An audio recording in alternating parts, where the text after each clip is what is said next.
I'm Heidi Hutner, and today on Coffee with Hx2, I'll be talking with Antonia Juhasz. She's an investigative reporter and a writer of numerous books. Her area is climate change, oil, and energy. Welcome, Antonia.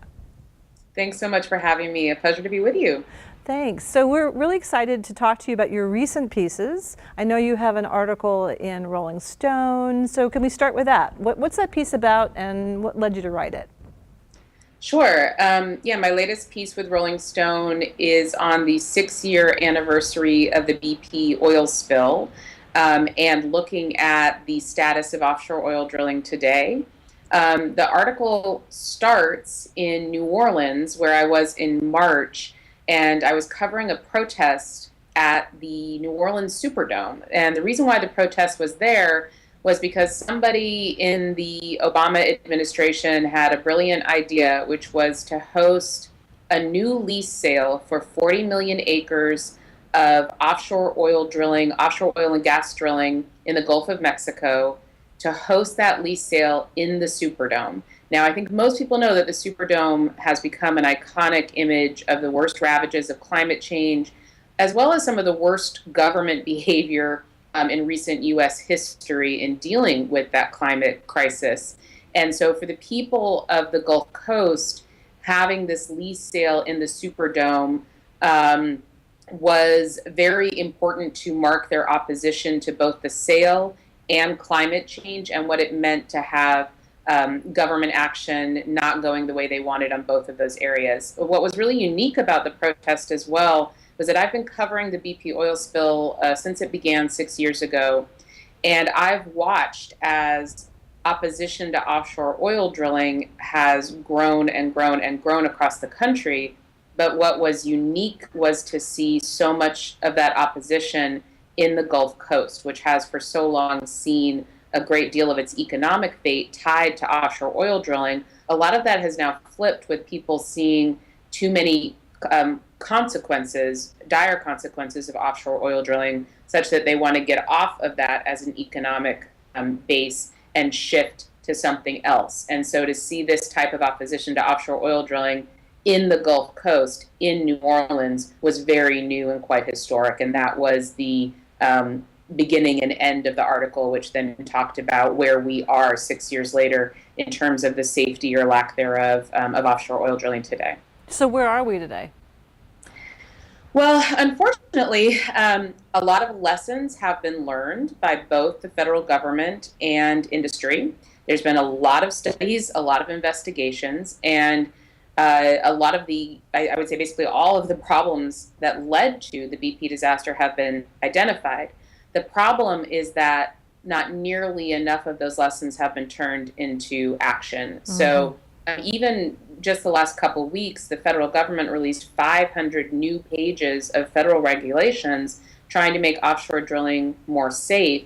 The problem is that the people I spoke to, leading consultants in the offshore oil industry who have been involved in the industry for 30 to 60 years, depending on the two men I was speaking with, but also, I think perhaps more importantly, the U.S. Chemical Safety Board, which is our key federal agency that investigates industrial incidents, just like the National Transportation Safety Board investigates transportation accidents, the U.S. Chemical Safety Board investigates industrial accidents. And they released their most damning report to date, and they've been investigating this incident for 6 years within the last month. And then I interviewed their key investigator following the release of the new Department of Interior regulations, and they said, this just doesn't go nearly far enough. The dangers are still present, and one of the biggest problems is that we have a regulatory system that in some ways sort of hardly deserves the name, such that the industry is able to say, sort of sign up on a checklist that says, yes, we did this, yes, we can do this, yes, we know how to do that. And then there's really no follow-up to say, one, can you actually do it, and two, have you? And that is the key problem identified by the U.S. Chemical Safety Board, which said that another BP-like disaster is still very, very possible. And when you put that together with the information that we're now increasingly learning from climate scientists and the United Nations putting its weight behind the findings that at a minimum, 3/4 of existing fossil fuels need to stay in the ground if we're to avert just the worst of climate crisis, not avert climate change or stop climate change or reverse climate change, but just avert the worst possible impacts. If you wed that information together, it makes many people question the wisdom of pursuing offshore oil drilling anyway at this time, particularly if we're not able to deal with the known hazards. It seems so strange to me. I mean, you were in Paris, you were at COP21, and the world leaders just came together and signed the agreement. It seems incredibly counterintuitive to then be talking about drilling, right? Yeah. And it's not just drilling. So I did a series of articles for Newsweek leading up to and during and then analyzing COP21, and then also these series of articles that I've written now for Rolling Stone on the BP oil spill. And it's not just that we're continuing to do offshore oil drilling. Offshore oil drilling is a boom area right now, actually. But in the Gulf of Mexico in particular, where in an article that I wrote for Harper's, actually, I was in a submarine at the bottom of the ocean, at the bottom of the Gulf of Mexico, at the site of the BP oil spill, and I saw the blanket of oil that still exists on the bottom of the ocean floor and likely will forever. So in a region where there are continuing ongoing environmental, economic, human health harms of this particular oil spill, where the drilling was taking place with the BP Macondo well was at about 5,000 feet below the ocean surface. Today, I calculated that 86% of new drilling in the Gulf of Mexico is now taking place 1,000, 2,000, even twice as deep as the BP Macondo was happening. So if we didn't know how to deal with the problems associated with the BP Macondo well, right, how do we expect the industry to deal with a well that's twice as deep in the same area? So tell us what's happening with the results of the Gulf oil spill. What's the ecology like now in that area? Well, finally, the federal government settled its largest case against BP just last month. So this was the federal government's biggest case, together with all 5 Gulf states and hundreds of local governments, and their sort of big case against BP.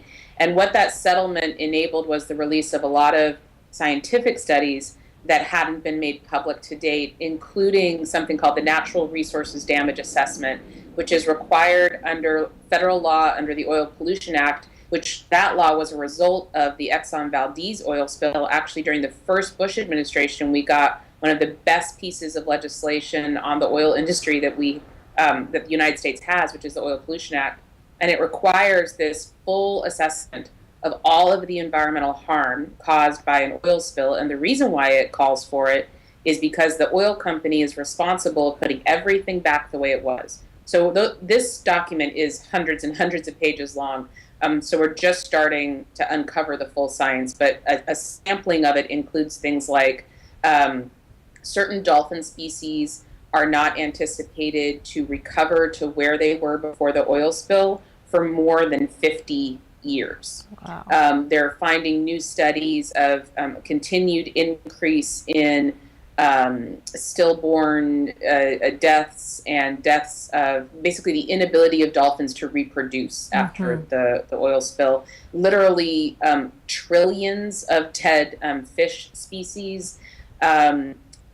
Ongoing coastal erosion, which is an ongoing problem for Louisiana, which is a huge problem, which is that the coast is being eroded, one by pre-existing oil operations, which required canals to make access to the oil operations, which allowed salt water in, which eats away at the coast.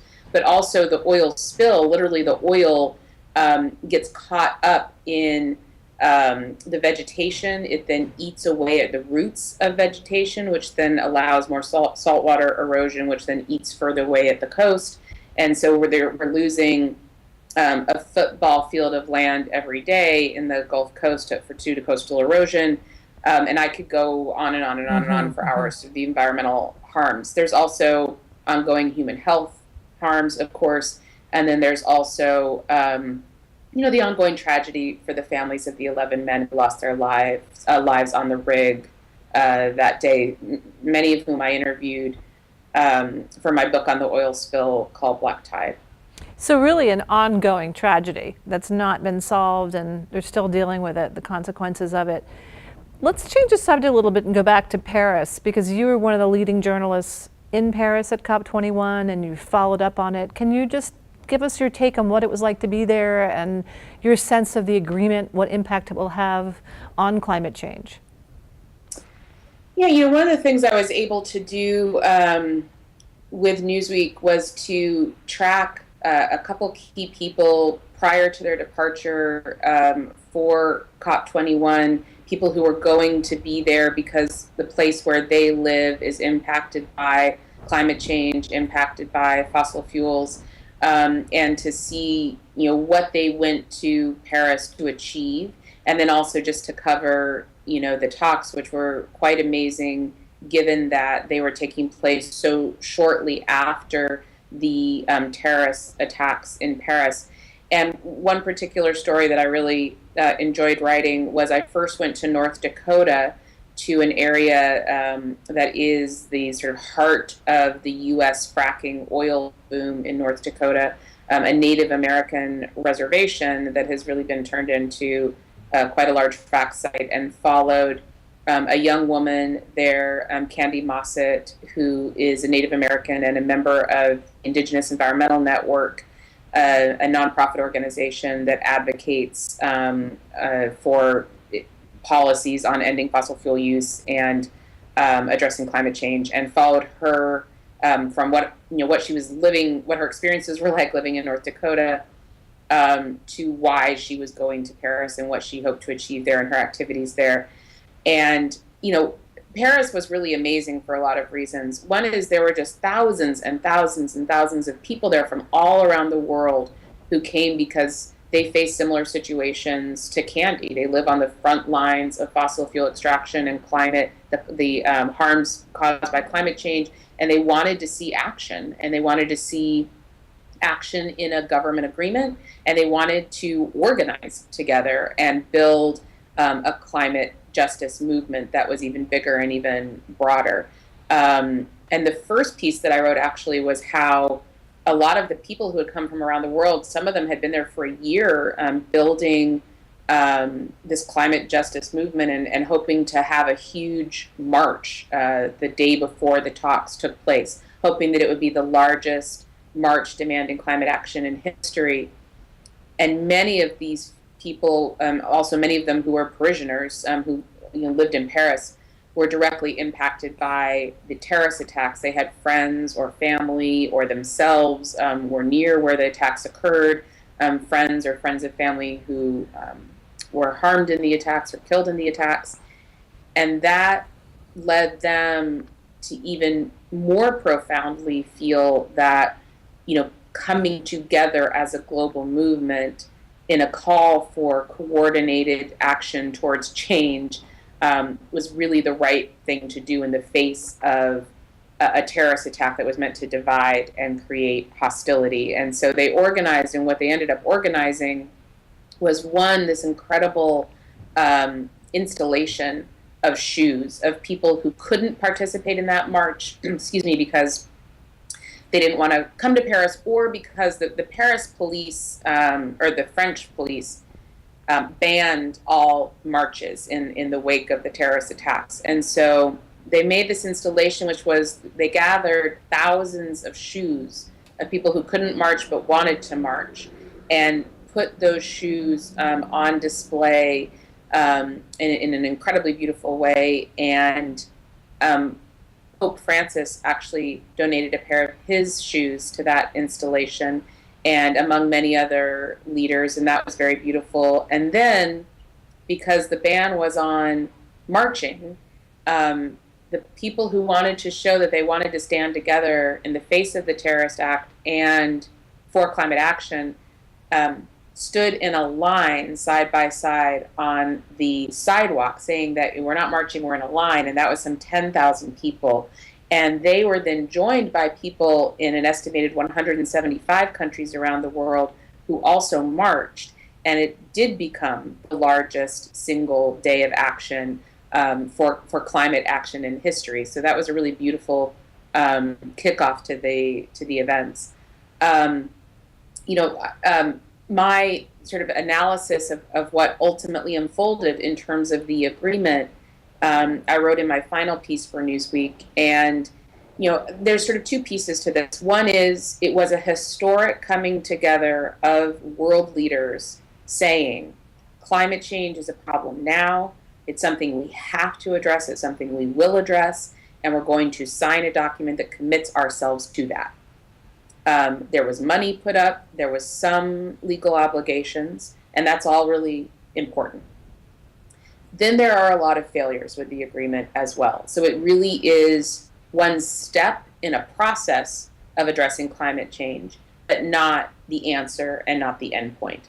And I'd say these are the two largest failings are there wasn't nearly enough money put up by developed nations or by wealthy nations to help countries deal with the impacts right now of extreme drought, extreme temperature rise, extreme ocean rise, storms, dislocation that's already being caused, damage is already being caused by climate change, to enable people to mitigate and plan against what future impacts will be and to prevent them, and to put in place alternatives to move us away from fossil fuels so that we don't intensify what those impacts will be. There just wasn't nearly enough money.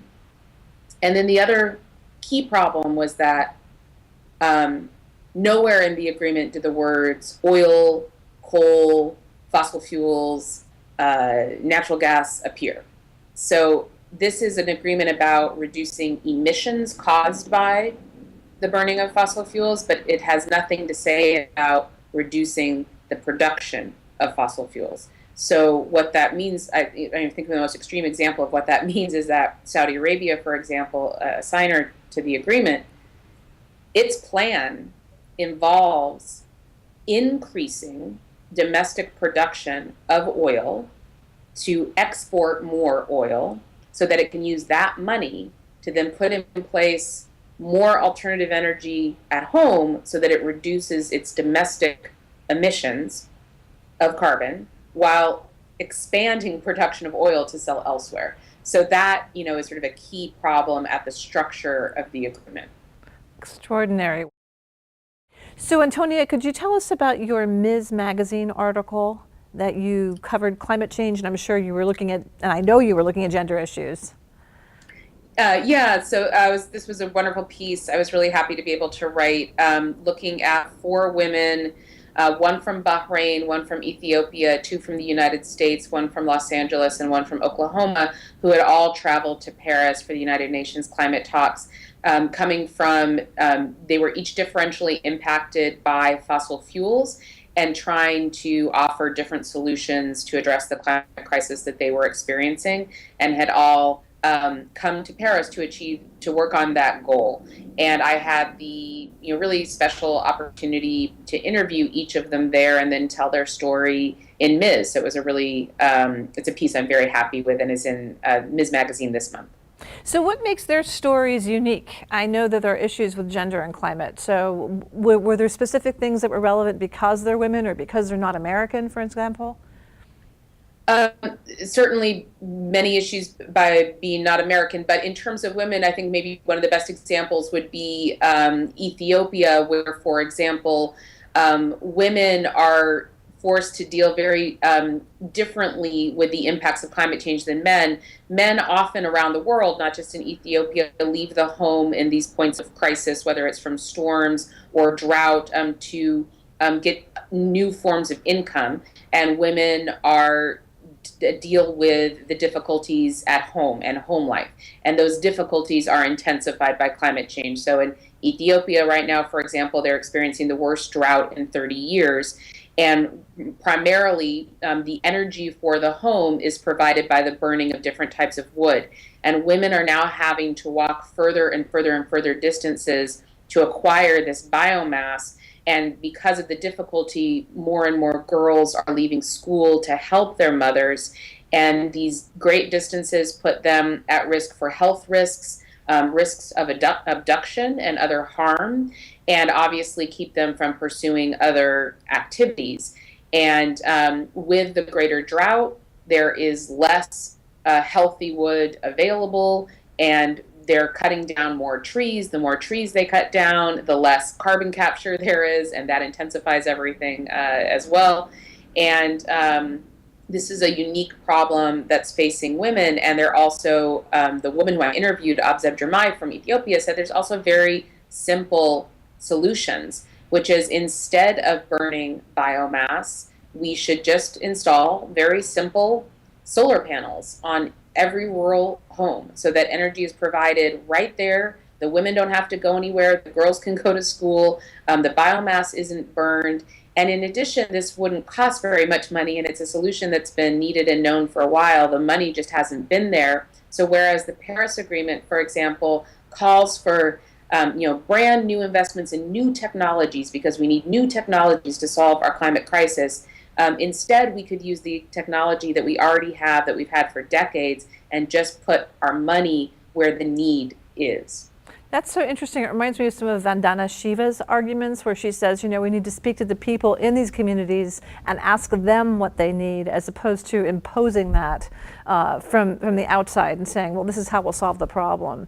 Well, I thank you, because we do have to end, and you have written some of the most important pieces on COP21. This piece in Ms. is vital. It's a really important read on gender and the impacts on women, both in the U.S., but really beyond the U.S. It's a global issue, and so grateful for the work you're doing. Anyone interested in following Antonia's work, I recommend you look her up. You'll see her work, lists of the information on with this talk, and she's written books on energy, oil. Her work on the Gulf oil spill is vital and really important. So thank you so much, Antonia, and good luck with your work. Thank you for having me. I appreciate it. You're welcome. You can see more talks like this on my website, HeidiHutner.com, and there'll be more information about Antonia on our website, and you can learn more about her there. Thanks so much, and we'll see you soon.